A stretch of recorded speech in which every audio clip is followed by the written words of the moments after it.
I'm in the game to win some. She didn't want to roll with me until she seen a friend come. Bought the BMW. Episode 118. This is the one right here you was talking about. And I told you my type of party is on Yellow Album. Oh, yeah, true. I thought it was, what we thought it was, West Side of Love? Get Home Safe. Oh, yeah, okay. I'm bogus. This shit hard.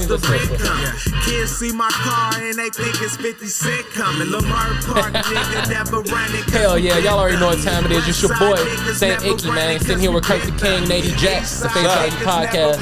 118 of them things, man. We come a long way. And we got a special guest today. Yes, sir. Music enthusiast. Been DJing in the city forever. You gotta go see one of his sets because he'll take you some places. Take you places All over the place. And at the end of the day, the homie is here with us. We got Larry Miller. What's up, y'all? What's up? I'm glad to be here with y'all finally. You know what I'm saying? Like, we had some missed dates. I was getting some wild calls from Kirk. He was like, yo, you here 60 episodes I'm like, ago. We were supposed to have Larry on here in January. Yo. Episode 11. But you know, yeah. I was out here on that COVID action, you know, trying to, like, you know, get the city vaccinated and whatnot. So, you know, I'm sorry. But I'm here now, so let's get it. Hell yeah, man. Go ahead and drop the IG for him, too.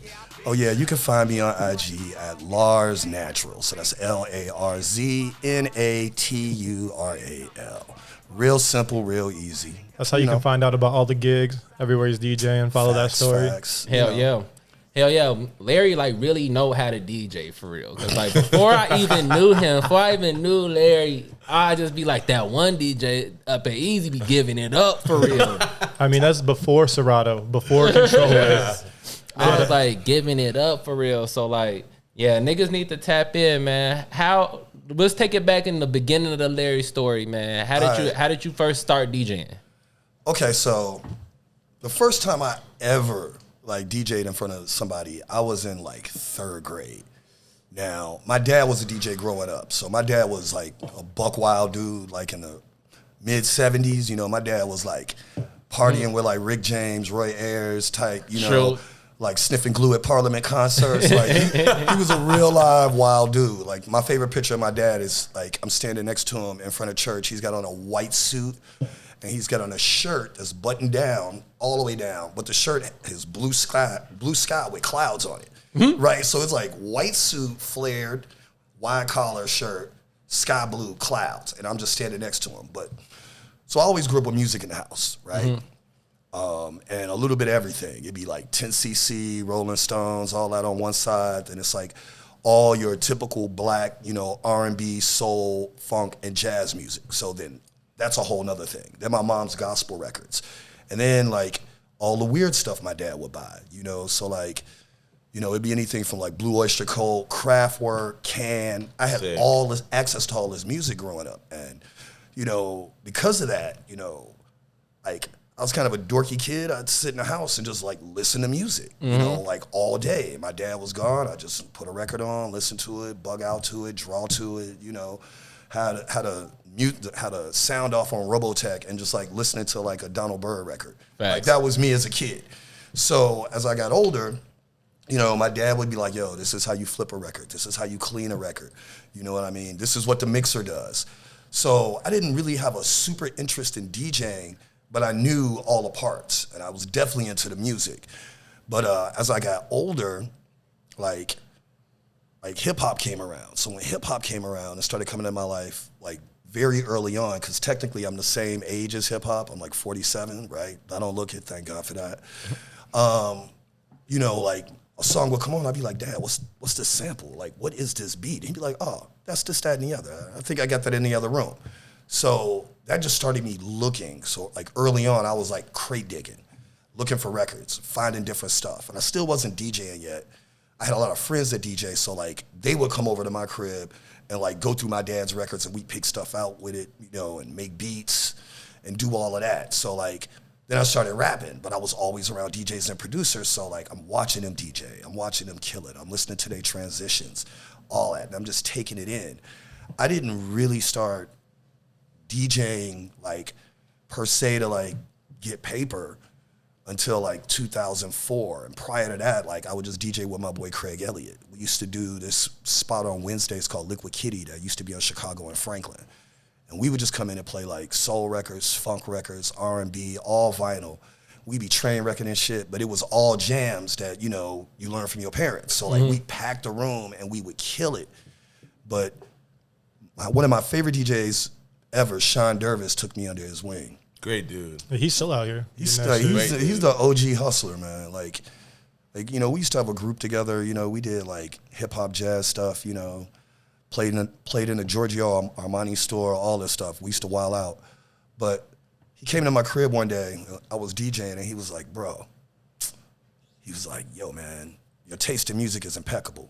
Your blends are trash." And he said it like that, like with mad inflection, just like I was like feelings hurt, but like he just told me to keep at it, so I just kept at it. So I got my vinyl game down real good, and like played vinyl, you know, all up until I moved to New York. I was in New York in like 05, 06, 07, 08, 09, and I was DJing out there whenever I could, you know, and so that was great. But what happened after that was I met some female DJs in New York who had, you know, just gotten Serato. And they were all scenester chicks. They was all super cute, super hot, knew everybody in New York. Like they would play at APT and all these other spots in New York. But they would pay me to be the opening DJ. So I would come in and set up Serato for them while they, you know, they politic to work the room. And so I'd just be DJing, you know, for like the first hour and a half, 2 hours. And then they would come in and do their little 20, 30-minute sets and switch out between each other. And then I would break it all down for them. So like, that was kind of crazy. So when I got back to Chicago, you know, I came back, started managing clubs, you know, doing my thing. And once I got out of the club life, I just like went hard on DJing, you know, and, you know, there's a lot of places who like didn't want to pay me jack at first. And I was like, that's cool, I'm gonna make you money. Hell yeah. So I just took all those little gigs until I started building up a following. And, you know, I know a lot of DJs here that I came up with that, you know, we used to discuss music with, so like they would come out, you know, and friends like from hip hop or friends from the house music scene here, like I will play with all of them, you know, because there's always a common thread somewhere between Chicago DJs where no matter what you're into musically, like there's a nexus point, you know, where you can coalesce and, you know, still feel good about sharing that, you know, that musical knowledge between each other. So I kept doing that, and I'm still here. I'm still doing it. Hell you know, yeah. that's what Hell it yeah, is. you are, man. Yeah, so Hell yeah. It fucking showed too. Yeah, so Yeah, since you dude. you brought it up in that little in the intro, how besides it making it so you don't have to carry around big ass crates of records, how did you feel about the introduction of Serato into the game? I honestly, I kind of always wanted something like Serato to happen. Like, I used to play at this spot called the Bungalow up on like Belmont and Ashland back in the day, and like there were days when I would be going there and have to take a cab. I'd have a cab follow me with all these records in it, with like bags and bags of records. Yeah. And then I'd be in the back seat of another cab with like 2 or 3 bags of records. So like I would roll up to the joint with like eight bags, you know, and crates and whatnot. And so I did that for a long time. And when I moved to New York, I'd already seen Serato because my friend Lee Farmer got one of the early versions of Serato when Slicks was open, and he got that from Jazzy Jeff. So like I had seen him using it and was like blown away. I was like, wait, you just using your computer?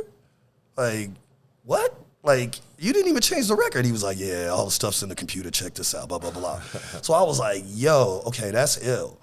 And for a while, I didn't, you know, really think about it. I was like, yo, that's probably expensive. I don't know how long that's going to be around. You know, technology was weird back then, you know, like. It's like with everything for Yeah. Around what time was this? That had to be like 05. Okay. You know, like, you know, so I was like, okay, cool. I've seen what the future is. But when I was managing in this nightclub in New York called Club Element, this was about 07. There was this one DJ who was just in there killing it. He was like cutting up flashing lights or something.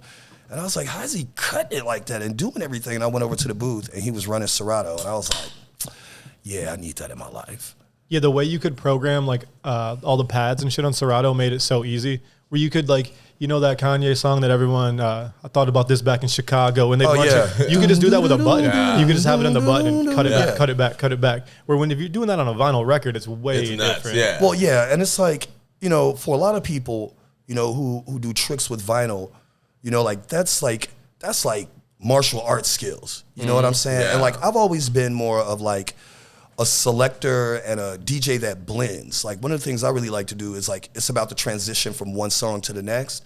I mean, I can cut and scratch a little, but that's not my forte. And the way I play, I don't need to. You know, like it's about the smooth transition from one style of music to the next and between the songs. You know, like that's where I flourish. I see a lot of DJs who, you know, can do a lot of tricks and stuff, but sometimes that simplicity, you know, is hard for them to do or just to like let it naturally happen, you know? So like using Serato now, like being able to do all of that, yeah, I mean, it's fun from, you know, it's fun for me, but it's not where I really operate from. I'm still really trying to rock the room in a way where like, if it's early in the night, I don't want to disrupt your conversation. I want you to talk. I want you to get old girl's number, email address, you know, Tinder profile, Instagram page. You know, I ain't trying to wild out on you. So like then by the time, you know, like everything gets dancey, you're like, wait, we was just chilling now. I'm like, like that's how I like to get them. I like to sneak up on them. Y'all listen to how like a real DJ think for real. He think about everything in the room for real. Oh yeah, I'm watching people the whole time from the DJ booth. Yeah, I can definitely coincide that. Like with like, you know, working with him basically. You know what I mean? Like he definitely knows exactly when and where and who and like what to play at what times. It's like always the DJ, perfect, the you know what DJ I mean? sees you, nigga. He sees you looking at Shorty, and he finna try to play something so you can get on with type shit. If you Observations that he making. Yeah, like if you a cool dude, like you ain't like no wax stud, I'm gonna try to help you out. You know what I'm saying? Just a little bit, you know. And I feel like there used to be so much more DJ etiquette, where now you go to some spot and some dude's DJing that you can tell don't really maybe care per se, and he's playing like Heat in his first 8 minutes of DJing. You're like, fam, it's 8:30. Because before it was like no repeats, blah blah blah. But now there's no like etiquette to that. Well, shit. Yeah, I mean, you're playing like mask off. At 8:30. You're just opening the bar, you're putting the mats down. Mask off already. Steph Curry got in the league. Just start shooting threes. Yeah, Oh, real. No warm up. 2 minutes into the first quarter, 6 free throws. Okay. Mad fouls. Yeah, I mean, I agree with you. Like, there's a lot of like really dope young DJs in Chicago, and I really like that. You know, there's like kids that are doing parties over at Little Wild that's like all world music, and they mixing all these different styles. But I've seen a lot of other DJs that just like they don't get it. They don't really think about their programming. They just like it's gonna be heat all night. I'm gonna just beat the room up with heat. I'm like, yo. I'm about to yeet you out the DJ booth. But, you know, I got to let people do what they do. Everybody's going to have a different learning curve, and I'm at where I'm at because I've made mistakes in the past, you know, and I've taken risks, and, you know, I've learned from them, you know. So here I am, and I'm always learning, you know. That's what you got to do. I remember when I thought I was a DJ, man. When I was the DJ, and out here, I used to be the same thing, just coming here playing Heat. And then I remember I was DJing at a primary. This before R. Kelly shit had happened, and like I was just putting on Heat. People was moving, but it wasn't crazy. I put on Slow Wine by Kells, and that bitch went up for real.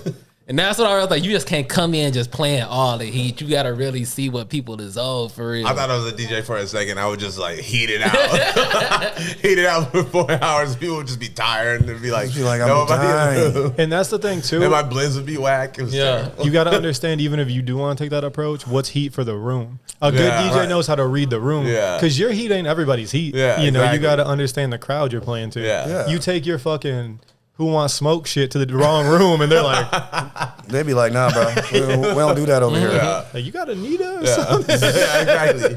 But like, you know, it's funny. Like someone used Future right there. Somebody used Mask Off as a reference earlier. Like that was a hot song when it popped, right? But like now, like depending on how you're playing your set, like I could open a night with Mask Off, and it could be really mellow and just chill. You know what I mean? And then it's like, where do I go from there? I don't need to play the next hottest trap song that matches by BPM. Then I could go to another genre of something that's super mellow that the crowd's not expecting, and keep that mellow vibe going, slowly pushing up the BPM, getting it to somewhere else, you know? Yeah, well said. Yeah. And then like, you know, then it's like, oh man, the night was chill when he was playing Mask Off, and then he threw on this other yawn, and like we all just lost it. It's like, that's how it is. Like it's everything in reference to the thing you played before. You know what I'm saying? Like you're slowly building the trust of the room. If someone's never heard you before, And I do have a wide breadth of music, and sometimes I just be like, blah, I just put it all out there. I'm playing some of everything. And then sometimes like I have more like a horse with blinders on. I see the path that these patrons need and the way I should rock this room. So then I'll like focus the beam in, and then I'm gonna like rock this little lane of tunes to gain their trust. And then as I take the tempo up, I got more avenues I can get them to. First thing you gotta do is you gotta reel them in. You gotta bait the water before you go fishing. You know what I'm saying? Mm-hmm. So when you were DJing vinyl, how would you come with your shit sorted? By BPM? I would sort it by BPM, some things, and then sort by genre. Back then, like I would have certain crates or bags that was like, all right, these are my jams. You know, like it'd be like 3 or 4 of those crates. Okay, you'd have them like separated out, like like these are the heaters I know I want to play. That's the hot bag. Yeah. Then I have like other bags that be like, that's kind of experimental. Then I have like a bag of things like, I want to play this. I don't know if I'm ready to play this shit, you know? And so things would go from those bags, like there's a filler bag, the experimental bag, and then like the 2 or 3 hot bags. So as I would play records out, if it got a good response, then it would move into one of the other bags. You know what I'm saying? Mm-hmm. Until I got to a point where I was like, yo, all these bags is hot. You know, how would you know when to get experimental with the bag? I mean, well, sometimes the experimental stuff comes out like if the crowd is really mellow and it's conversational, you can get, you know, kind of weird. You know? Nobody's really focused on dancing. It's more of a vibed out room. Yeah. Or how fucked up the crowd is. If motherfuckers is just lit and they having a good time, you'd be like, you know what? I'm gonna throw in this curveball real quick and just see what it do. And as you gonna see one person like, oh, like, yeah, all right, I'm gonna try that again next week. You know, like that's just how it is. Oh man, I've seen it happen for sure. Oh yeah. Heavy ass, hot ass bags carrying them bitches in. Bro. Man. When you said that shit, I got flashbacks. I used to live with a DJ. I lived with a couple DJs, man, talking about moving, bro. Oh God, all that shit. It's funny because you was talking earlier. You was talking about your pops being up on having all this shit. Dude, my dad, man, at the height of his record collection, he had like 30,000 records in the crib. Gee, that's what I'm finna tell you. That's a collector. Yeah, that's what I'm finna tell you is that my granddaddy the same way to this day is a chronic music collector, man. Yeah, like, he got shit on top of shit on top of shit for real. That's how we even had all them records. Me and my boy Composure Squad. Shout out Jermaine. Composure Squad. Shout out Jermaine for real. That's like he like family me. So my granddad was getting ready to move. He was just unload records on this nigga, and he was my roommate. Man. So I had to help him carry all that shit. I'm like, God damn, man. Shit is super heavy. Dude, when we lived in Inglewood, like, so we got my dad bought our first family house in 1987, and that was in Park Manor on the other side of the Dan Ryan Expressway. So my mom and my sister were staying at my grandmother's house that Christmas Eve. My dad was gonna surprise them with the house. So me, my Uncle John, who's like only a few years older than me, and my dad moved everything out of our apartment into the new house that Christmas Eve, right?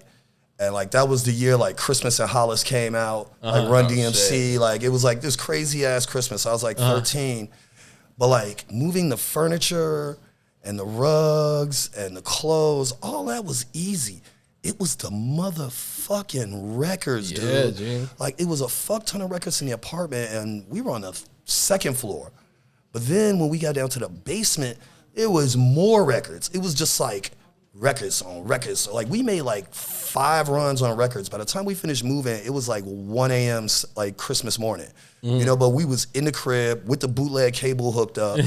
My dad had a beer. He gave me and my uncle a beer, and we was like chilling. I was like, damn, we just got a house, and this is dope. And I'm just like sitting there surrounded by records with me and my dad. So like music has always been like a big part of my life in that way. That's beautiful. Yeah, that's how I even got up on it. Like I got into music. My granddad learned about Napster. And he was like, "Hey, I need you to find out about this." And nigga give me lists of shit. I'm just literally like 12 years old, like going down the list, the Delphonics. So he knows about the fire, Just download the hell of music. He still do that shit to this day. Hey, young blood, you gonna download the Quiet Storm for me? It's crazy to me Young when people blood. you'll meet people and they don't really care about music. There's like, you can play whatever. I'm like, that's nuts. You don't passionately care about music. Yeah. Because when I'm at the crib alone, I'll literally have like the TV on mute and just listen to music.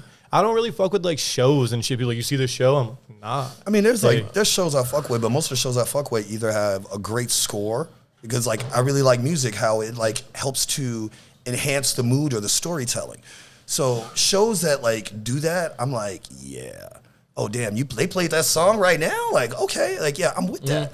But it's weird, like being a DJ that plays out fairly often, you know, sometimes I'll come home and I'll be like, man, I really want to DJ, but I'm like, I gotta play tomorrow night and I got all my gear already packed up. I'm like, I won't even pull it out. But I won't set it back up to DJ, but I will like turn on whatever music app that I have, or like go down some weird YouTube rabbit hole or like looking for obscure music, you know, so I can have something interesting to play or remind myself that I don't know everything and that it's always a constant search. Hell yeah. So, you know, like sometimes I'll just like go through an artist catalog or find some like, you know, producer remixer and like be like, yo, I heard about this dude. Let me go listen to like 6 or 7 of his tracks. And then that leads me to something else. So like, you know, the one thing I do like about the way that I find new music is like, there's the research moments like that, but then I'm always listening when I'm out and I'm in a bar, or if I'm in a grocery store, I get reminded by some old joint that I ain't heard in 20 years. And I'm like, oh, that's fire. Yeah, let me remember that and run that back. Yeah. You know what, like the internet kind of helped and killed at the same time is I used to spend so much time searching for samples when before it was like you can go to whosampled.com and just find the samples. I'd be like, damn, like what sample is this? And you'd always be kind of listening in the back of your mind, trying to figure it out. So like my homie in San Diego, Joey, we used to sit there and he would spin records and he'd be like, what sample is this? He'd be like, oh, JD sampled this on Rough Draft. Like go through all this shit. And that shit was fun trying to find it versus now you can just Google it. Like what sample is this? And then like there's like, you know, like the guys who like do the whole videos on YouTube about like, yeah, these are the top 10 Jay Dilla samples. I've seen those. And I'll be like, you know, like those. it's like I'm cool with it in one way, but part of it is like because I came up in that era of like where you had to hunt, and like there are a lot of artists that use like, you know, samples only from like 1 or 2 generations ago, where you automatically know it if you grew up in a certain community. Yeah. You know what that song is, right? And if you like listen to that producer's work, you can kind of figure out what vein they're in and where to look, right? Yeah. Like, is that a soul sample? Is that a funk sample? That sounds like George Clinton. Maybe I'll listen to a bunch of these funk records. Oh, you know, it's you know, it's Betty Davis. You know, it's something like that. You're like, oh, okay, that's dope. But then, you know, like coming up, like a lot of artists, like especially like the Q-Tips and the Dillas, you know, like those guys, when they started doing more jazz-related samples, that helped me to, you know, continue to feed my interest in jazz music and more avant-garde samples, you know. So like there were things like in some of the Tribe records that like I just didn't even expect that they were sampling, and I was like, that's love, you know. And like we had to look for that, you know. I had friends that were more versed in it, so like I could go hang out with them and they'd be like, oh, that's Bobby Hutcherson. You know, I'm like, okay, so you just put me on to something. So now there's a whole nother catalog of music that I'm listening to. But that was the fun of being a crate digger and a music aficionado at that time. I didn't need someone else to feed my craving for music. Like I had that wanting knowledge, and that's one of the dopest thing about people who are crate diggers. They go out just to search for something they haven't seen before, you know. And then you find something by accident. It makes the whole process worthwhile, you know? And it's so much more rewarding.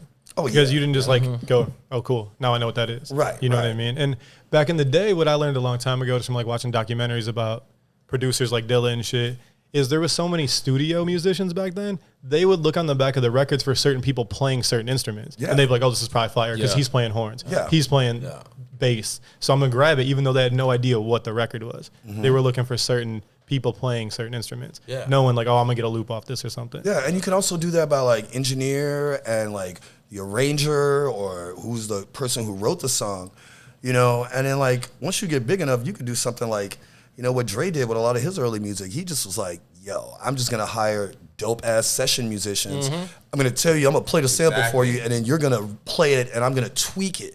So then he's composing you know, instead of just sampling it. Yeah. You know, I heard like, Pharrell do that. Pharrell do that shit too. Yeah. Hella people do that shit for real.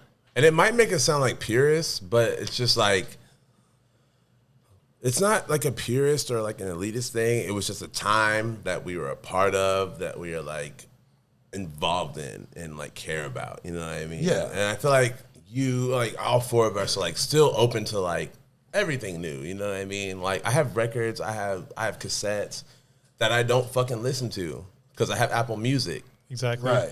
I mean, But like, I don't have a cassette deck, but I yeah. got cassettes at the crib because all these new cats are like be putting out cassettes. Yeah. Like I got like 3 or 4 Fest Grandiose tapes. And, like I'm just holding on to them. Hey, shout out Fest. I seen him Fest this is the week man, too. I you seen know? him and his kid out, man. Go fucking So Fest, yo. yeah, New Daddy Fest. So like, you know, like I hold on to those things because I appreciate those artists, even though I might not have a device to play that particular format of music. Yeah, and it's like You know, firsthand, like when you making music and shit, like ain't nobody finna actually pay for your song. So like you got to make something for them to buy. Like you make Right. it Yeah. that bad for right? real. Yeah. You know, So so it's like one like- day I'm gonna trick off and buy, you know, a tape deck because of Fest Grandiose. What's Yeah. up, boy? You know, but yeah, I still have a lot of vinyl. Like I got 2 or 3 turntables in my crib, you know, and they're just for listening to vinyl. They're not, you know, techniques, you know.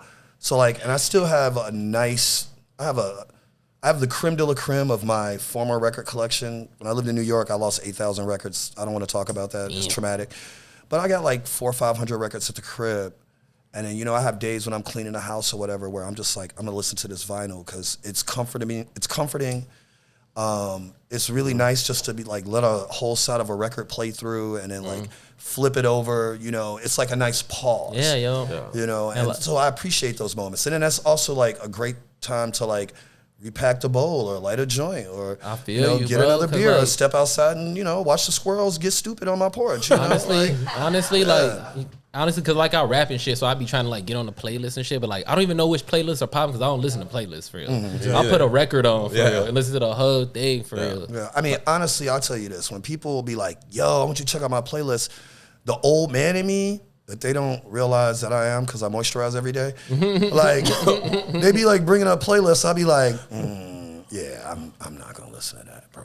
You know, Yeah. like, that's in my head. Like, I don't ever say it. I'll be like, all right, yeah, send me that yeah, send me your Spotify. I be link, sitting whatever, there just whatever. like, all right, what playlist should I try to get on? I don't know because I don't listen to them bitches for real. Yeah, for sure. I mean, Yeah, it's like something about just putting on one artist record. Even though you might not like all the songs for real, like you just got to do something else. Like you said, pack up the bowl. Yeah. I be at work. I just throw it on, let it ride through in the background for real. I think the only time I really listen to playlists is if it's someone that I have like a strong connection and friendship to, or I really appreciate their taste in music. Like, it just can't be like somebody random, like, yo, check out this playlist I made, you know? And especially if we're not like at a house party or something. That's normally how I think about playlists. Non-DJs who really like music and they've curated something for the night. I can appreciate that. When somebody just brings to me random, I'm like, nah. Like, I had my most, you know, recent love in my life used to, like, she loves music. And like, you know, I would just go buy her stacks of records sometimes, and like she belongs to a record club. She's got dope vinyl coming every month, and I always liked that about her. But like, she was like one of the only people whose playlists I listened to all the time because she would curate like these dope playlists, which were like the songs of our relationship, you know. So I'd be like, yeah, I fuck with that because, you know, she was close to me, and I could appreciate that, and I understood why she picked certain things. But you know, like rando dude number 3. You know, 3 stools down from me at the bar, who saw me DJ one time 3 months ago, comes up to me like, yo, check this out. I'm like, who's Lil Dweeb and all these other dudes on this playlist? Lil Like, I'm not Dweeb. listening to that. Lil Like, I'm Dweeb. outta here. Lil Dweeb could have a heater. Me too. Like He might have a heater, but like, That's an ill rap name. you know, like, I'm just gonna ignore Lil that, Dweeb. you know, right Lil now. Dweeb. and like You just got to rap a lot hard ass shit. I like the progression of an album. You know what I'm saying? I Yeah. like skits and interludes and shit. Yeah, like but that. that ain't even a thing anymore. You know what I'm like, saying? But that was it's my favorite rarely a shit. thing, yeah. That was used to be my shit. I love the skits for. I could name hella people skits that I fuck with. De for La real. Soul is Dead is one of my favorite albums off the skits alone. Yeah. Dude, man, the skits on that album, man, kicked out the house. You My got town, kicked out the what? house. Purple Haze.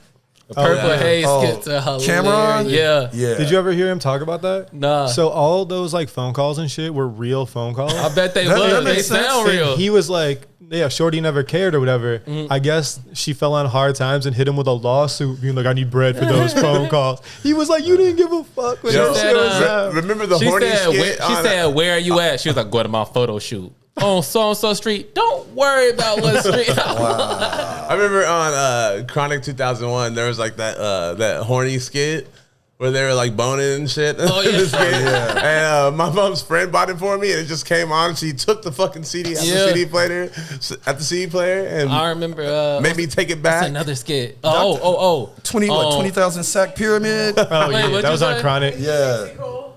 Wait, what? The TLC Crazy Sexy Cool. What skit was on there? Oh, yo. That was good. No, Educate us. I remember the on Crunk Juice, Lil Jon and them had a skit on there. He was like, get off the motherfucking phone, nigga. Like, bro, we need half from the tree high, bro. You know what I'm saying? I'm trying to go ahead and get this bread, bro. Oh, Crunk Juice, I fucking love skits. I'm gonna put some skits on my dude shit for real. Hey, got man, to. get it. Please do. I'll be your Quiet Storm DJ on the skits. Facts. Yeah, Oh, yeah. those was good ones, the Wiz Khalifa ones. Oh, where's that good one's Currency? Yeah. Yeah. On Cushion Orange Juice. WEED. Oh yeah. It's your boy Easy Wider. Yeah. You know, that comes from Snoop. Yeah. It's your boy Easy Dick. Or Mr. Butworth. Butworth. Mr. Butworth. Oh shit! What you got for us, Kurt? We're going to get into the hot shit of the week. This week we got the Oh My's with their new single, Oh, Lonely. snap. I ain't heard this shit. Play that. That's it. Let's get it. Let's go. Tell me we both have not forsaken. But like we hope so insecure. I feel it bright as plain as day when reaching for what does with your words. You make me better than I ever was without you. Yeah.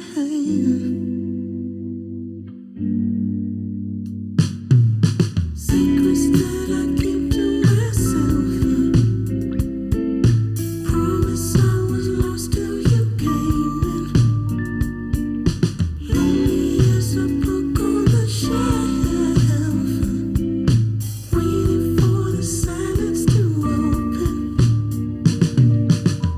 When I couldn't see myself, could it be no one else gave me sight, made me free?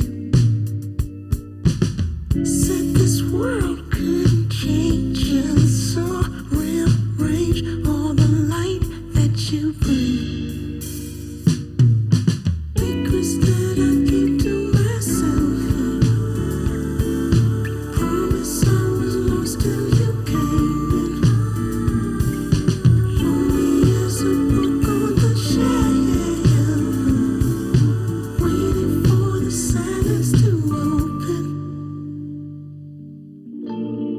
Since I found you, said change, yeah, it's long overdue. Said change, yeah, since I found you.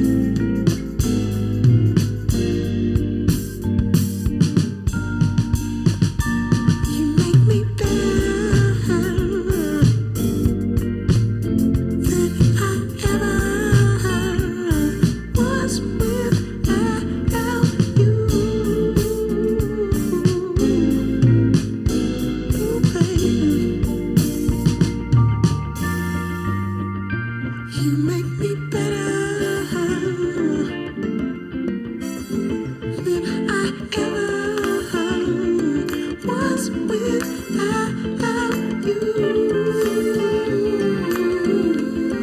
baby.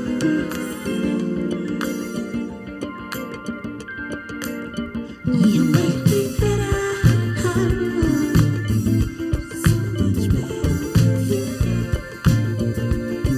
Was without you.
So that was the Omize with the new single "Lonely." That shit was sounding decent. Yeah, they got a project dropping soon. His voice is so fucking good. I mean, I could listen to him sing. Hella melodic. Everybody be wearing Omize t-shirts. I got to get me one, man. You got to go to the show. When I played with Heard Everybody a couple weeks ago, they had on Heard Everybody. I mean, Omize shirts. I was like, damn, they out here for real.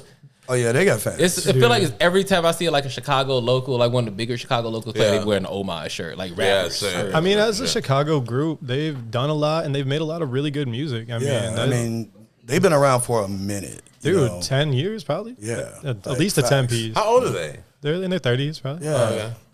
They're super cool. Like the homie Encyclopedia Brown put me onto them like years ago. I've seen them live before. Yeah, they're really good live. It translates, which is dope. Damn, what a hard name, Encyclopedia Brown. That's hard. Like that's some old school like you got to be born in the 70s to like even know about Encyclopedia Brown. And my boy Freddie took that name on, and he's probably one of the best freestylers and writers and DJs that I know in the city of Chicago. He's slept on for like a lot of like younger cats, but like if you meet this dude, you'll be blown away. Like his talent it's gigantic. Encyclopedia Brown. That was like I know it sounds probably stupid. I might be wrong, but were they the orange encyclopedias? Or no, you think about Encyclopedia Britannica? Yeah, true. Encyclopedia Brown. That was the internet before the internet. Yeah, basically, like you had to sit down and be a well-read motherfucker. You had to dig for that too. Well, you had to sample. You had to dig for Get your Carl Sagan on Dewey Decimal System, all that shit. You know what I'm saying? But you don't even know what that is. But yeah, nigga, that's what I want to start talking to you about, man. Oh shit, here we go.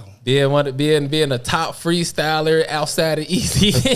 You know what? Yeah, top freestyler. Like I already know, like you gotta have a rap story, man. I don't know your rap story for real. Yeah, I do have a rap story. Because he started rapping and shit before DJ. No, but I'm just saying, it's too like you could listen to this nigga could just rap like about nothing. Yeah. That's what people back in the day used to do, though. Going. Freestyles used to be freestyle. Like, cause like I'll pop in, I give you my little 8. I get my 8. Larry rapping. Yeah. Everybody, like I'll be done smoking. No, I'll be like, shit, I'm finna go. Oh, but he's still. So, and then I check back in. I'm like, he's still saying shit. It's not like he's not saying shit. Nah, yeah, you definitely said that. all right. So I remember you said that in the middle of quarantine. Like, we're outside of. This nigga's loquacious. I'm gonna give you a little insight into my daily routine, right? So like, wake up in the morning. I wake up in the morning, and the first thing I do is go straight for the painkillers. You know, and then my vitamins, because like you work at the bar across the street from my house. So, like I'm glad it's open. We just went through a pandemic. A motherfucker got issues and problems, and talking to a therapist, you got to go talk to your bartender too. Sometimes your bartender can be your inexpensive therapist depending on how much you drink. Hell yeah. Right? So shout out to the ones. Yeah. So I get up, vitamins, water, painkillers. Then I get in the shower. While I'm in the shower, I'm listening to like the Breakfast Club. And then, I'll just put a track on and like I freestyle in the shower for like 2-3 minutes, because it's comforting. It doesn't make me feel my age. And I miss when like I used to just get on stage 2-3 times a week and just rap. And I used to run open mics, back in the day. Rest in peace to the Flatiron, which used to be the Note. Blue Note, right? Yeah. So me and my guy who I mentioned earlier, Sean Dervis, my boy Aloe and my boy Iron, and my boy Fuego, they're all DJs. We used to do this hip hop night there on Tuesdays. So it had a bunch of different names, but at one point we had settled on Concrete. So there's still the longest running freestyle show in Chicago was the 606 at Sub T. So all the guys from the Pacifics, all the Filipino homies, they had this dope open mic freestyle night that tradition still being carried on by Shadow Master to this day. Shout out to Shadow Master. So they would do their night there, and they would close at 2, and then people would come over to the Note, and I'd be there from 2 to 4 in the morning teaching rappers how to get it in, And there were a lot of things that I instituted on these rappers so that they would learn to think about the game differently when it came to freestyle. So I would let people get up and spit freely. If they were dope, I'd be like, yo, let them run it. Might rap the whole song, and the DJ blends in something else. It's like, all right, cool, you out of here. Somebody comes up, they mediocre, all right, you might get, 16 bars if you can do that. But if you go out of that and you whack, yeah, you out of here, right? And then, you know, somebody who came up that was trash, I was like, psst, psst, you got to go. Yeah. So that turned into like us building up regulars. So it kind of became a sparring session and an impromptu show. It wasn't a battle.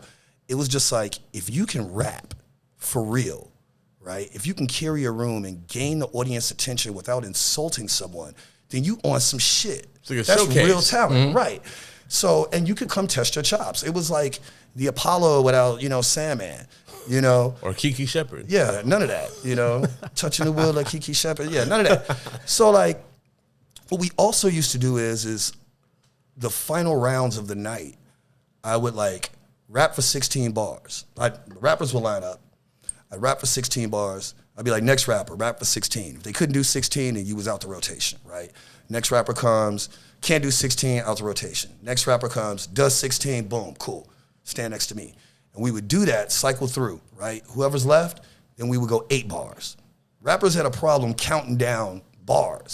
So we would do 16, then we do 8s, then we do 4s. We got down to 4s. It was like, it would fuck people up. It's like, you just need to come up with like 2 lines. Yeah, Right? You know what I'm saying? But it's like, you got to be quick with it. And we would just go around and do that. Yeah. And that's like how like I really got my street cred like in the 2000s. But in the 90s, like it was a totally different game. Like in the 90s, I had a partner named Rob English who's out in LA now making all types of dope art shit. You know, shout out to Rob English. We had a rap group in the early 90s called Atomic Ants. And we were some freestyle monsters. Like, we lived for that shit. We wrote songs and stuff, but, like, we were really known for our live shows. And, you know, early on in our careers, like, we opened up for, like, the Beatnuts. We opened up for Souls of Mischief on Halloween. Damn, that's I actually crazy. drew the Yeah. flyer for For that real? event. Yeah. Damn. And I still have a picture of it somewhere. We, we did Redman and Keith Murray down at U of I. Like, we were doing like all these like shows. We opened up for De La Soul. We opened up for Diggable Planets. We opened up for J. Rue the Damager. Sick. You know, and like and what's crazy, I'm gonna tell you this, and I'm not gonna get into it because, you know, Ye's camp is Ye's camp, but like there was a point where like I would sneak Ye into shows when he was a shorty, you know, love that man. But like, we were freestylers. That's really who we were. We were really good on stage. We were mediocre in making songs. And it took me a long time to get comfortable with that. But if you want me to freestyle against somebody, I got that ass. Hey, man, not to cut you off, man, but I just got to say it so I can say it on the podcast. This nigga Ye with these white people masks is genius. I think it's so sick. Yeah. Like, he hasn't done nothing. That shit at the airport, though, I was like, Oh, my and then God. he got a yellow Perfect cap. as well. I was like, He hasn't done nothing to me that I felt like was really genius in a long time. And then he started doing this shit this week, and I'm like, yes, Ye So is cool. back. It's so cool, bro. I love it, bro. I'm not mad at that's Such a hard great. look. That was a great detour. Like, I fuck with it. Because like I know I was looking at those pictures on my IG feed like this motherfucker here, but I think it's I'm kinda sick. into it. Futuristic. Yeah, He yeah. so he ahead, man. He owes some shit that like light speed. at this point like And then Balenciaga, I could just come. jacket is hard body. Yeah, right. But I look at it as some shit that like on some like race shit that like I could just come into anywhere with this mask on. Like you can't ask me about nothing at Right. this point. You know what I'm saying? So you don't know who I am. So for had his real. black ass hands out. You know what I'm saying? Motherfucker looking like It's a like character out of the- Sin City. and It's shit. such a statement because it's like, bro, like at this point in like society, you can't ask nobody why they got that old. But the for thing real. is, and then you like fucking with somebody because like, and like you don't know who I am. well, we for all been real. wearing It went masks from for the last Margiela mask 2 to years, and that. then he just come in with that googly eye shit on. You just like, It'd be funny if he wore the COVID mask over it. that's genius. You're like, yo, let me get a gin And and it's just like tonic. slipping off the fake mask here. Wait, what? What you said? Let me get a gin and tonic. He's talking about, man, this hits my ears weird. Those aren't Motherfucker true. over here, like, Hell yeah. But yeah, go back. so With like, the beanie on top. like I'm literally If like, you wearing hats with that shit. like I grew up like on some like golden era hip hop shit, some backpack rapper hip hop shit, some purist shit. So when people told me they freestyle, we was bout it. We was like, oh, for real? Like, let's go. Like, one of my favorite memories from that era is like, I guess like 95. So there was this hip hop club that was short lived on the north side of Chicago, on Belmont in Sheffield, right? Like on the second story. I think it's like a tanning salon or some shit now. And it's called It's right above the Chipotle? yeah, it was called like the B-Side Cafe, right? What neighborhood is that? That's like Lakeview. Like regular. Oh, that's Yeah. Chipotle. Oh, wow. Yeah, like okay. across from like, you know, what is that? The mac and cheese joint? and Cheesy's. shit? Yeah. Cheesy's Pub. So like, this was in the 90s. So it was just like white dudes. It was these two white dudes that owned it. One was like a Jewish dude, looked like Jamiroquai and shit. He was mad cool. So like, when the club was opening up, like he had this party to figure out who were going to be the host of his venue. So Whose phone sounds like a lawnmower? That is crazy. my phone sounds like a lawnmower. Oopsie daisy. So Oopsie Daisy is so hard. oopsie daisy, baby. So Made a little mistake. Have you ever heard a lawnmower, bro? He ain't hear it through the thing though. Through the thing, it sounded crazy. Yeah, do the thing though. I didn't hear it until you said it. I saw your face and I was like, I like looked over and it was like sort of cord Yo. wiggling. I was like, Oopsie Daisy all winner. oopsie daisy. It makes your mistake not seem like that. Exactly. It seems like it's okay. It's so much You can better. do some wild shit like cheat on your wife. You're like, oopsie daisy. It's so much She better can't than even like, be mad. It's just- it's so much better than like my bad. Yeah, man, my bad is so downtoned. Her girlfriends are talking to her. He cheated on you. He just oopsie daisy. It's all good. It's just like a missed alley oop. You know? He didn't make a mistake or anything. It was just an oopsie Oh daisy. God, wait, hold on. All right. I'm getting that off for sure. I can't wait to fuck up. No, I'm glad I was not able to going put that to. out there in the culture. You know what I'm Not saying? like that. Yeah, thank you for giving us the oopsie.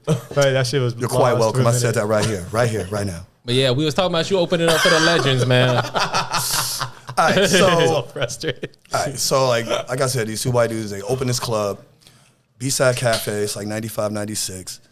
Like up on Belmont and Sheffield. And if you know anything about Chicago, you know Belmont and Sheffield is hella pasty now, but it used to be like all skins and sharps. You know, people Oh, go to for real? the alley, It did, for real, you know, yeah. buy combat boots, hella goth, industrial. Hell you know, yeah. like that. If you were from the South Side, it was like you catch the train. What's that bar? to- Neo was up there. Yeah. Oh yeah, I used to go to Yeah. Neo. Yeah, hell yeah. Neo was I'm the scared first to bar. be honest. It was the first bar I shout went to in out to Sharks. Chicago. Yeah, Neo. shout out to Real skinheads. real Racist hot Sharks. skinheads are not Shout out to the racist. Sharks, man. factual. We niggas, 3 niggas shout out. You know what I'm saying? We yeah. see y'all out there. You know what I'm saying. We see y'all out there, man. Shout out to my man Luke. You know, I know you know about that shout out life. to Luke. Yeah. So they had this club, and before they opened, they were like, yo, we want to figure out who's going to be the host. So they had this freestyle session, right, at one of these dudes' house, and it was Dirty MF, who's one of the best freestyle artists to ever live in Chicago, who's part of Grammy Award-winning Liquid Soul.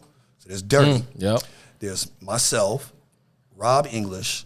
There's a really ass dope rapper from the West Side who doesn't get enough love in Chicago history named Tumchee, Tumchee. Dope ass dude, and Twista. No joke. I'm in a cypher with these dudes, right? Now, me, Rob, and Dirty, like, we got like an alliance because we all fuck with each other hard, right? And so like we're all rapping. All of us are rapping. It's fun. We all stoned. And then the Jamiroquai looking dude put on the instrumental to Sour Times by Portishead. And me and Rob and Dirty lost our shit. We was like, just rappity rap shit. So needless to say, we ended up hosting at this spot, you know, and like that's where we opened up for J-Ru. One of my favorite nights in hip hop is when J-Ru did Chicago and Dirty MF was like, fuck J-Ru, this our shit. I was like, Oh yeah, you told me about this. that shit was amazing, Yeah. you know, like wild shit used to happen at that spot, you know, but you know, white folks shut it down because they were like alien. That shit was alien to them back in the 90s. They was like, we're not fucking with this. It's too much bass. I can hear this bass when I get off the train at Belmont and Clark. I can't, it's no. We're not fucking with This is not fuck withable. No, this goes against my morals. I was like, yeah, all right, cool. But so I did that for a minute. I had like kind of stopped rapping and chilling, and then once again, I need to mention a very important person in my life, Sean Dervis. Sean Dervis had this idea to like start like a rap, hip hop jazz group, and we called it Spheres of Influence. He hit me up. He was doing nights at the now defunct, God, what's the name of that damn bar? Betty's Blue Star. on the corner of Grand and Ashland. You're dropping all kind of shit I ain't never heard. Oh, yeah. It sounds fire though. I would go to Betty's. Yeah, it used to be, but like yeah, it's a Grand and husk of itself. Grand and Ashland. There's the gas station. There's the 2 gas stations It's just right called. there. Wasn't that just Grand Bar after a while? Well, it became Grand Bar, but it used to be Betty's Blue Star. Grand Bar Hey, was shout out Grand Bar. Grand Bar do not used to shout out Grand No, Bar. do good not look. shout out Grand Bar. Fuck no Grand Bar. shorts. Fuck Grand Oh no, Bar. Grand Bar. Bar. It got to a point where Grand Bar used to let me do whatever I wanted to If do you up give there. me 2 minutes, I'll tell you a great story about Grand Bar with the beat nuts. Yeah. So, Yeah. Woo, all right. yeah, like facts. So, Sean came and got me. I have He not took me had the to same this night. experience. Neither. He took me to this night. He was like, "Yo, you a dope rapper. Like, we should get together." He introduced me to like some of his friends who became my friends. My boy RB, my friend Shoney, and we started this group. So we started doing, freestyle rap shit, and we did that for a long time. And we performed at the Note. We performed in our Armani store. We were doing weddings and private events and art gallery openings. And that shit was fire. But my passion was more for the grimier, more experimental, like freestyle shit, where I could see where people's minds were willing to go. Like motherfuckers that was out here trying to get their Kwisatz Haderach on, you know what I'm saying? Like really trying to be on some other shit. And I would only find that like, at places like the Note and Sub T and outside in front of places. So I got to a point after doing that for a while where like at 05 when I moved to New York, I kind of just stopped rhyming. I was like, I'm 31 years old. I ain't made it at rapping yet. I'm a chill. So I went to New York because I was in love. Bad move. But went out there and I would go do open mics in New York and like cats would be like, who the fuck is this dude? Where the fuck is this guy from? And people was fucking with me, but I was like, I'm not doing that anymore. That was the decision I made until I found my boy Todd out there, who's from Chicago. He goes by EQ. He's a producer that, lives over in Humboldt now. Dope house music, by the way. But we started recording together at his crib. And we would record together, and he got me back into writing songs. So when I came back to Chicago, I stopped writing as much as I used to, but there's something about getting a little tipsy when you're out by yourself and you're out with friends that are connoisseurs of the music. And instead of just sitting outside smoking a cigarette, you might as well spit a couple of bars. My man Evan in the back over there. Oh, Evan be giving Evan loved to try to get me to rap. Evan had me spitting over them Alchemist joints, some Alchemist instrumentals. I was like, yeah. Evan loved to start the cypher for Yeah. real. Just But hell yeah, man. Hold on, let's take this shot first. Your turn to take this Yeah, shot? let's get it. Cheers. yo, cheers. Then I got some. Hey, I tell got some people, questions man. for you. For real, yeah. Hold on. I want to hear them.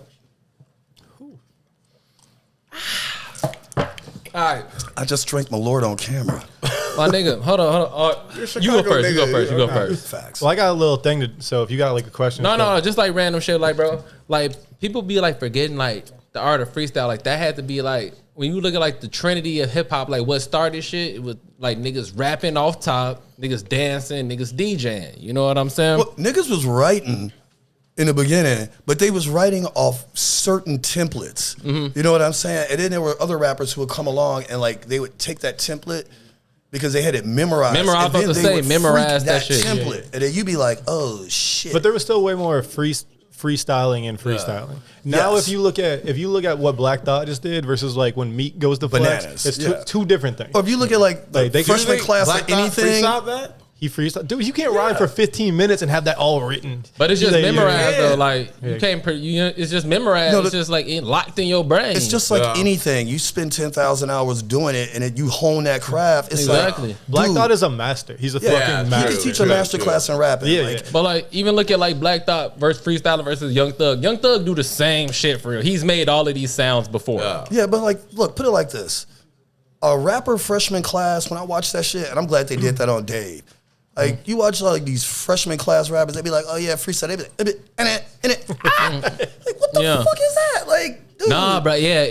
I people don't know, like, man. I don't like it at all, bro. Cause like you said, that's when we was coming up, bro. Like Rap City the Basement. That's what I was watching. I used to get Cause I'm excited a for little, those I'm a little shit. younger than you, but still, Damn. we still had that shit. Yeah. You know You what might I'm be saying? younger than me, but like that was our we on the golden same era, for real. wavelength. Yeah, Like yeah. I want to be Like- impressed by someone's wit, and you could be crazy as hell. Like Old Dirty Bastard proved that. Yeah. But you have to have thought and continuity and take me somewhere, even if one word just takes you to the next word and it's a totally another lane you going on. Like when you go back and listen to some of these freestyles and you see how people just pivot just to keep it moving, that's where the genius is. Yeah. You know what I'm saying? Yeah. And then the flexibility mentally.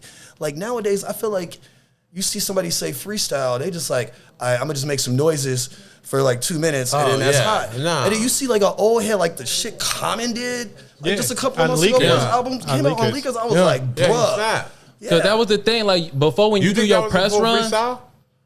it don't even Look, matter. He as said like- it. He grown That's what as I'm fuck. saying. Yeah. That's what I'm So saying. he got. That's what I'm saying. I like written's. I'm sorry. I don't. The thing is, it's like, put it like this: when you're a certain age and you've been freestyling for a long time, you have random bits of RNA and DNA from freestyle in your head, and you string them together different, but you still made a freestyle. Fair enough. Yes. You know what I'm saying? like- Yes. Fair enough.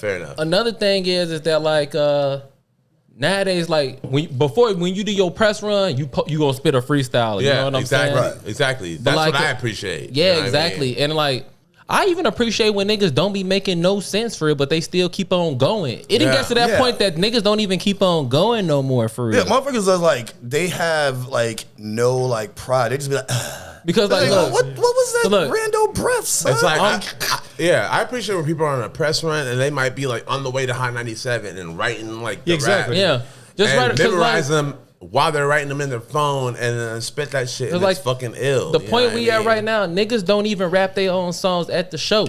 No. Yeah. It's just Exactly. impressive, like Yeah, to me, like backtracks. being a little Yeah. bit younger than you. It's Straight just up. impressive to me if a nigga could rap his own song that he Facts. already, you know what I'm And saying? look, I just saw Three Gods on Wednesday. I saw you at that show. Yeah, there is a video of me up in the rafters, I peeped. like snapping, like when Ghost and Ray was on stage, and it was funny because like I'm old enough. I experienced that. I was at Woo's first show in Chicago ever, and like I nuts. grew up with rappers that do real rap shit, you know, and are not just telling street tales. Some of them motherfuckers live that shit and will slap the fuck out of you, and they bout that. And when they get on stage now, these like 50-year-old men, they still out there, no backtracks, just Rapping. killing it, bodying Yo. it. So when I see a 22-year-old soft motherfucker, soft chest ass dude get on stage, and you know he all like, you know, wrote like just pumped up full of steroids off the music and the backtrack and the theatrics. But if you took all of that away, where's the real skill? There's the skill in the fact Yeah. that you could create that world. Yeah. We But like actively If you slander that took on everything the podcast. away, For sure. it's like, what the fuck? And like my thing about it is that like, nigga, you know you going on tour. Just practice. They don't do. They don't rehearse. You know what They're I'm just saying? fuck it. Because They're- like, Straight up. like motherfuckers like can't even make it through their whole song. Look. That they even like, you know what I'm saying? Even if you chopped it together, even if you did the shit, you know you going on tour. So just sit there and practice. Look, Yeah. I swear to the song. God, if I was managing these young niggas, I would Harris these hoes. Just like in the New Edition fucking miniseries. I had Yeah. motherfuckers in the gym working that shit out. Cause Yeah. like, it's like, yo, like, when people pay money to see you, people pay money to buy your merchandise, be as authentic as you can. Yeah. If that ain't really you, Yeah. then just like say that so people know that they're, you know, buying into a fucking fraud. Bro, like I would Yeah. rather when we went to Lyrical Lemonade, I was telling you, I was like, I'd rather him do the song and he fuck it up. Yeah. But the thing is, there's all these mixed messages where now the standard is you hear all these people, I recorded 17 songs last night. Cool, but you don't remember any of Yeah, them. exactly. You know what I mean? Like, Nah, fuck bro, that. like, you're not Yeah. really, what are you doing? And then hold Yeah. on, and then also it's just like it's something that's captivating. Quality but over like, quantity, But no, for but real. listen, You but know what I listen, mean? like when I you have doing, a thought on that, and I'm gonna let you finish. Hold on, You yeah. finish first. All right, let me not when you cut out. performing a live song, bro, it don't matter if you got bars, it don't matter if you turn up, but it's something captivating about watching a motherfucker like do some shit, create some shit on stage. Like when we seen, remember I said that when we seen Benny Benny will body. cut off the yeah. beat. Cut off the beat to our favorite song that we love to beat. What song was 5 that? to 50. 5 to 50. Okay, all He right, cut all the beat off. He did acapella. Everybody in the room staring straight at him. That's Yeah. what I'm talking about. You know what I'm saying? Larry closes with a Griselda song every time I work with him. Every single time. Because it's a nice way to get motherfuckers out the Yeah. room that's like not familiar with Griselda. But I fuck with Griselda. smooth. Be in the room. I don't even gotta be like, let's go. But yeah, it's something captivating about when a nigga out there rapping. Cause like I seen when I seen first time I ever seen Kendrick at Pitchfork, it was when Section 80 was out. He was on the blue stage. He did that shit. He wasn't like walking around, animated, jumping around. He was rapping like Hove would do. Yeah. Like Jay-Z would do it. Like you strung on every word that he's saying.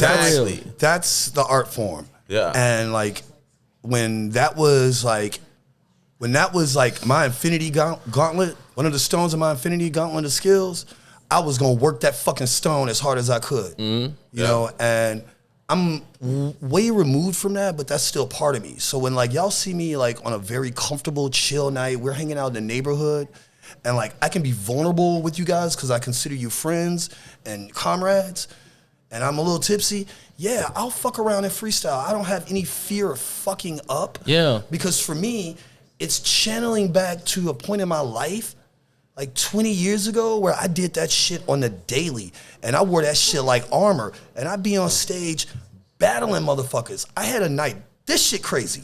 All right, go ahead. It was a Sunday night at the Note. Dirty MF is performing. I come in from some other shit. I'm hanging out. He's like, deep ass voice. Dirty got the deepest voice. He's the voice of Vocalo Radio. You hear Vocalo, blah, blah, blah, blah, blah. That's Dirty, right? I come in. He sees me from the stage. He's like, yo, come get on stage, right? So we're freestyling back and forth, just talking shit. I ain't making no money. I'm just freestyling with my homie. I look over to the side, and there's just like this rando, like, you know, white dude with the handlebar, like beard action and mustache that was real popular, like around that time. You know, with the weird Caesar. You're like, what the fuck is that? And this dude comes up. He's like, hey, who are you? And who is he? I was like, oh, I'm Larry Miller. That's Dirty MF. I'm like, who the fuck are you? He's like, oh, I'm Atmosphere. And I was just like, oh, that's great, bro. That's fantastic. And we just like kept killing it, you know. And I was just like, yeah, that's how we get down. Like, we don't give a fuck. Like we love ourselves enough. We know our skill set, and we kill it. Yeah, you can tell like when you actually like rap in public, like you can tell the other niggas that like are on that wavelength. You know what I'm saying? Like when motherfuckers just kicking it rapping, you can just walk over and talk to them.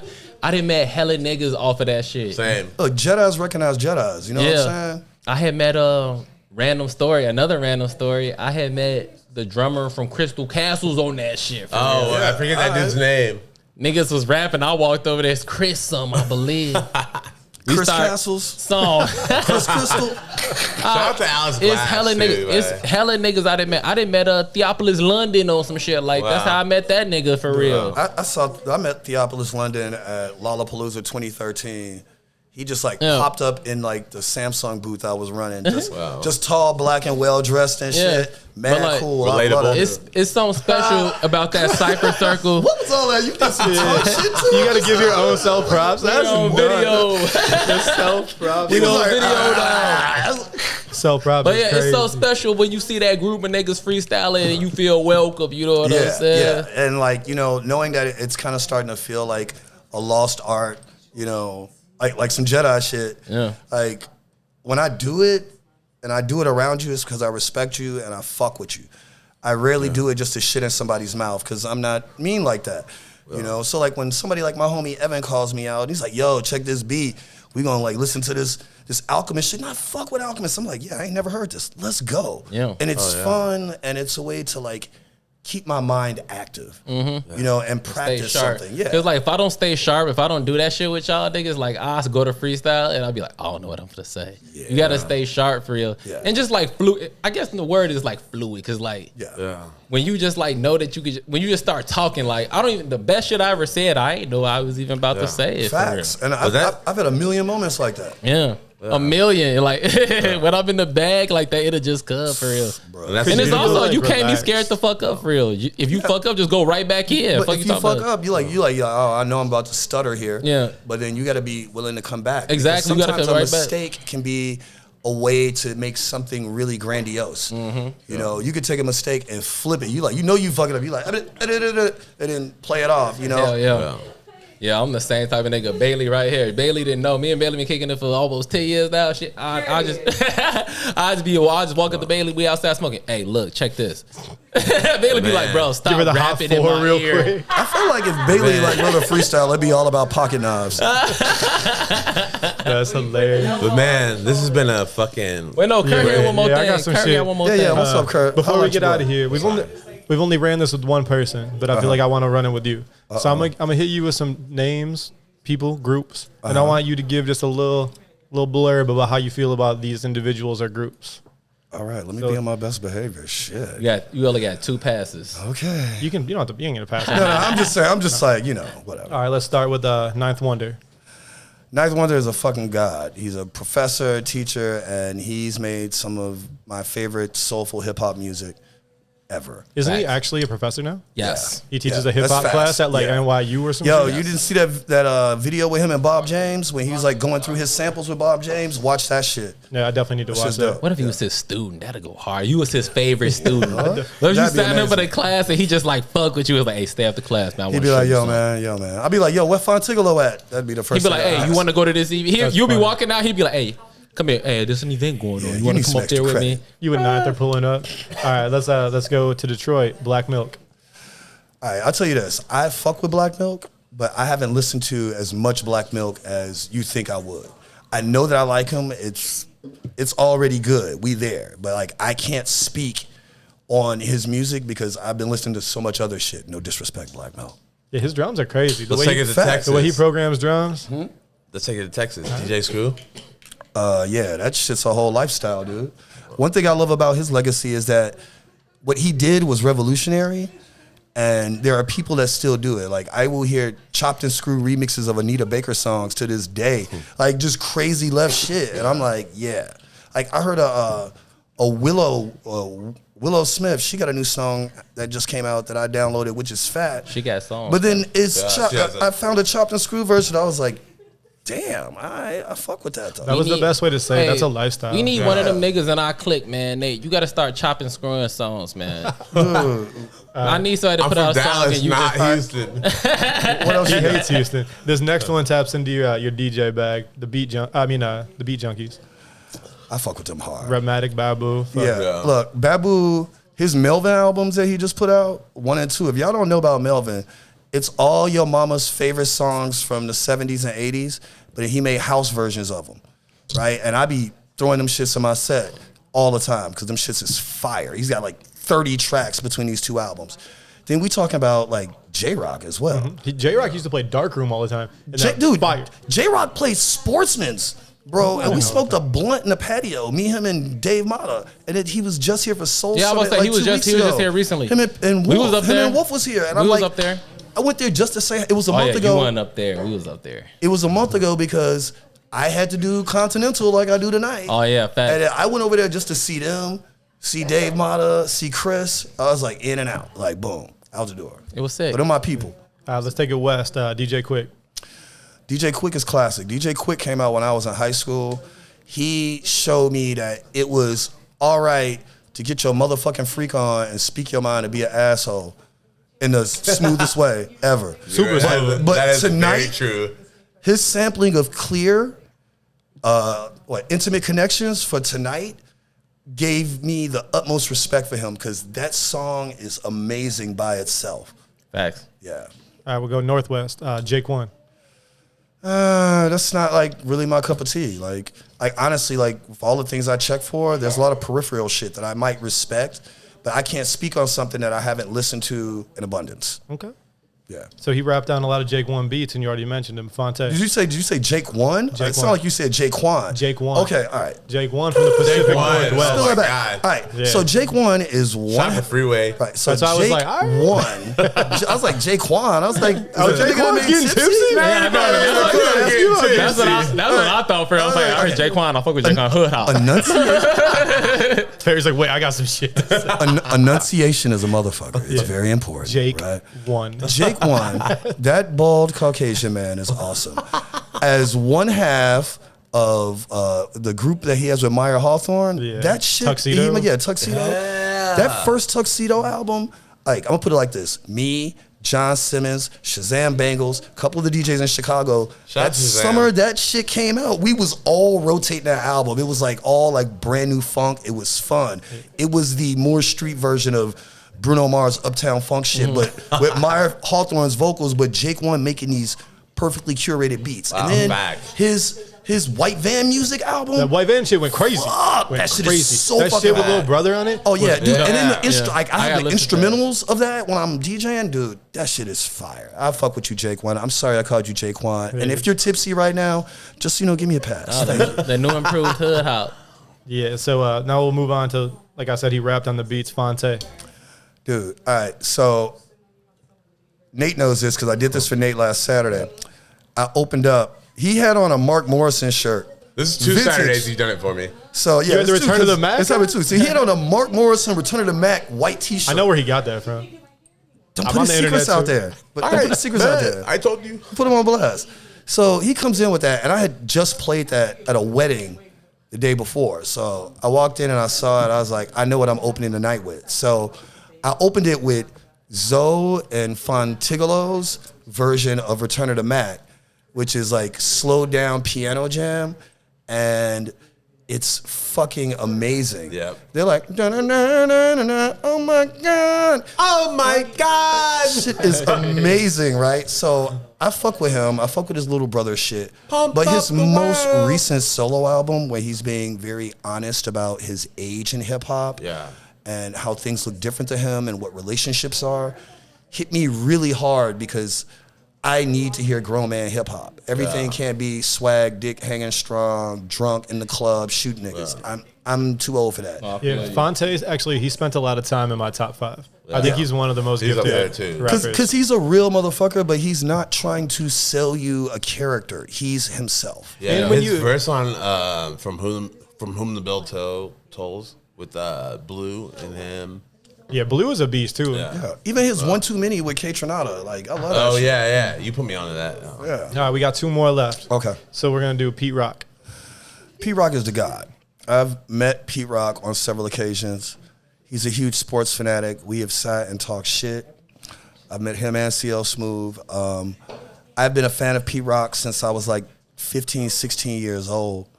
I never thought that as I got older, I would meet someone that I considered so much of a legend. He's also someone who is the cousin of someone that I really loved growing up in hip hop, which is Heavy D.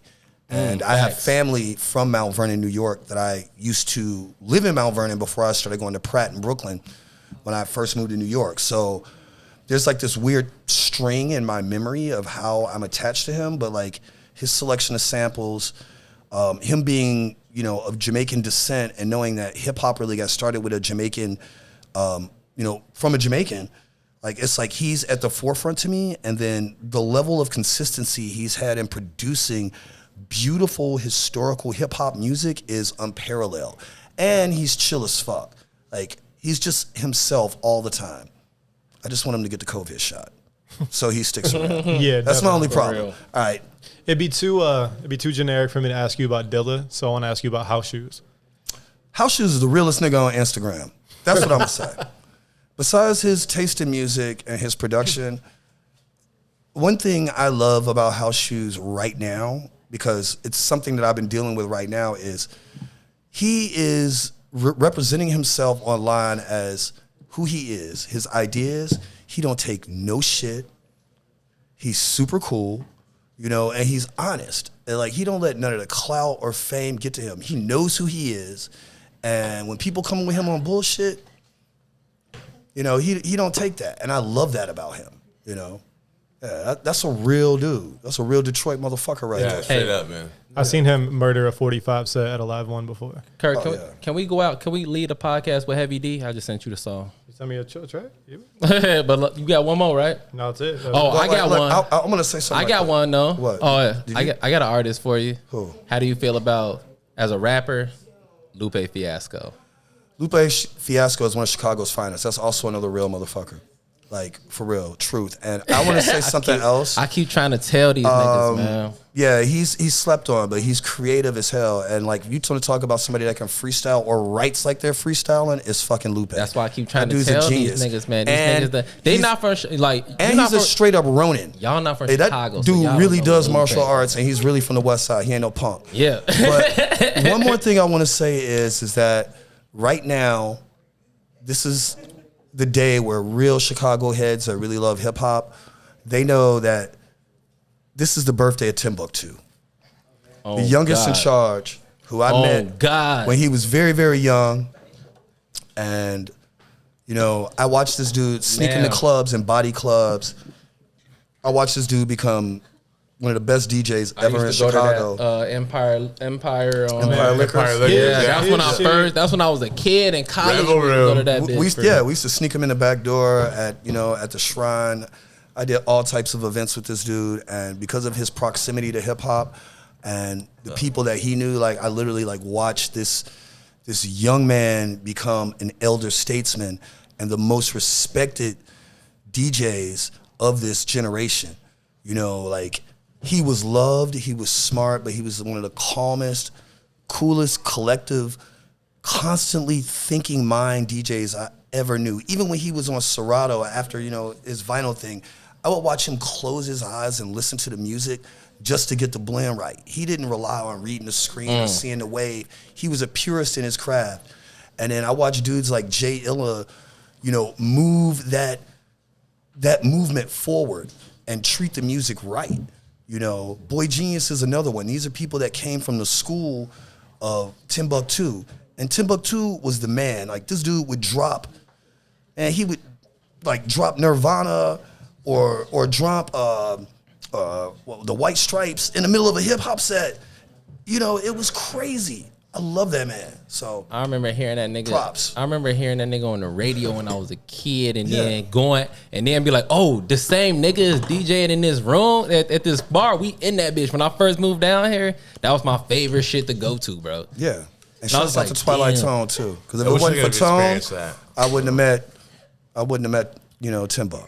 Yeah, like every episode, shout out Castle. That's how I got to meet Timbuk. Nick Castle? Yeah, him. Me and Castle are Wild super boy. close. Yeah, and that's he's how I got cool. to What meet up, Castle? Timbuk too, through Castle. So, yeah, I hope he's resting well because he left way too soon because he was Factual. doing amazing shit all the time. Factual.